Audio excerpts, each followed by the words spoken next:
Guys അപ്പോൾ നമ്മളവിടെ കുറച്ച് വിറകുണ്ട്, നമ്മൾ പറക്കിക്കൊണ്ട് അവിടെ ഇടണം. അതാണ് നമ്മുടെ ഇന്നത്തെ ടാസ്ക്. ഓക്കെ ബാ ഗൈസ്, ഇവിടെ ഇത്രയും വിറകുണ്ട്, ഇത് അവിടെ കൊണ്ടേ നമ്മൾ ഇടണം. ഇത്രയും വിറകുമുണ്ട്, 3 പേരുമുണ്ട്. നോക്കാം, ട്രൈ ചെയ്യാം.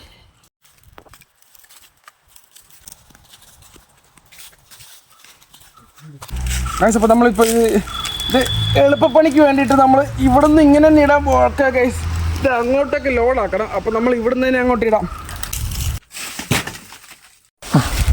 ഗൈസ് അവിടെ എന്തോ എളുപ്പപ്പണിയാണെന്ന് പറഞ്ഞ് എന്തോ പൊട്ടത്തരം കാണിക്കുന്നുണ്ട്. വലിയ നീളമുള്ള കയറൊക്കെ കൊണ്ടുവന്നിട്ട് പുതിയ കണ്ടുപിടുത്തം ഗൈസ്, പുതിയ കണ്ടുപിടുത്തമായിട്ട് കൊണ്ടുപോകാം കേട്ടോ. അപ്പോൾ നമ്മൾ എല്ലാം അടുക്കി വെച്ച് ഓൾമോസ്റ്റ് എല്ലാം തീർന്നുണ്ട്. ഇനി ഇത്രയും കൂടെ ബാക്കിയുള്ളൂ, ബാക്കി എല്ലാം എത്തിച്ചിട്ടുണ്ട്. അപ്പോൾ നമ്മൾ ഈ ലീവ് എടുത്തിരിക്കുമ്പോഴൊക്കെ നമ്മൾ ഇതുപോലത്തെ പണിയൊക്കെ എടുക്കുമ്പോൾ നല്ല സ്ട്രോങ് ആവും. അപ്പോൾ നമ്മൾ പണിയെല്ലാം ഇത് ചെയ്യാം. ഇനി ഇരുട്ടി തുടങ്ങി. അപ്പോൾ ഓക്കെ ഗൈസ്, നമുക്ക് പിന്നെ അടുത്തൊരു കിടുക്കാഴ്ച കാണാം. അപ്പോൾ എല്ലാവരും സബ്സ്ക്രൈബ് ചെയ്തേക്കാം. ബൈ.